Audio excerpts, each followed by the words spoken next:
So I want to rewind back several years ago, back in 2016. We just got off the release of the iPhone 6s and the iPhone 6s Plus, and a lot of people were kind of like, I don't know if they were disappointed, but they weren't super hyped up about that specific device, to be honest. But there was an iPhone not that much longer after the iPhone 6s release that I think completely changed my perspective on cheap iPhones at that time, and I was super happy that Apple made this choice. And since then, they've completely watered down their lineup.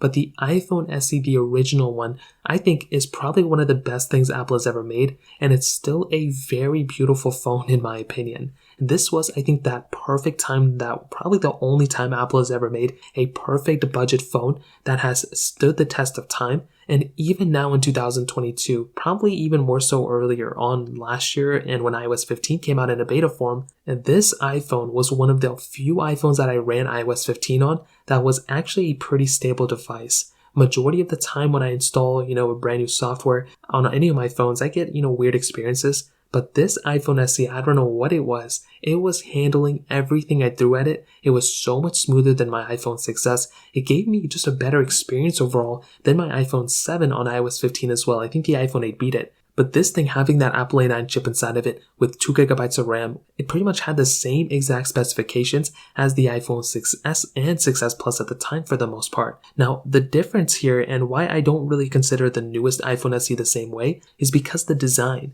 This design was not a outdated design by any means back in 2016. It was early 2016, around the same time the iPhone SE3 came out, but it wasn't necessarily an ugly design. There were still, the iPhone 6s, the iPhone 6 all had home buttons. And just in 2013, Apple was still selling, just, not even 3 years before this iPhone, the flagship of that time had the same exact design. Now, fast forward now in 2022, the last time we had a flagship that had that home button design was pretty much, I think, in 2017. Not even 2016, that was technically the flagship, which was the iPhone 7 and 7 Plus that had that home button design. The flagship of 2017 wasn't the iPhone 8 or 8 Plus, it was the iPhone 10. So since then, this is over a 6-year-old design we're still using. That was a flagship. This iPhone SE, on the other hand, was not that case. This was a fluid phone. This thing had so much capability, and the fact that this iPhone is starting to kind of wither down and it's probably going to be unsupported with iOS software, personally, I don't look at this phone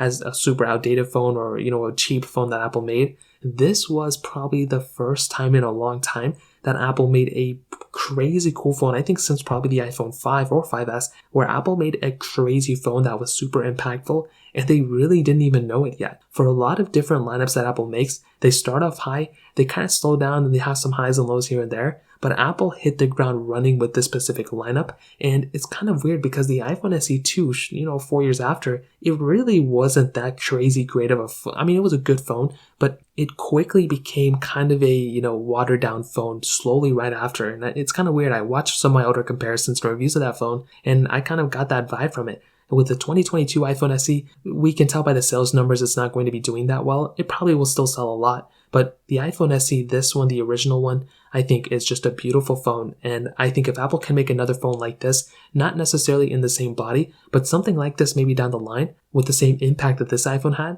I think they would have a hit on their hands for sure. So I would love to hear your opinion on this. Let me know in the comment section below. Hit the like button, that would mean so much, but definitely hit that subscribe button. More importantly than everything else, I love every single one of you guys. Hopefully I'll catch you guys in the next video. Peace out till then.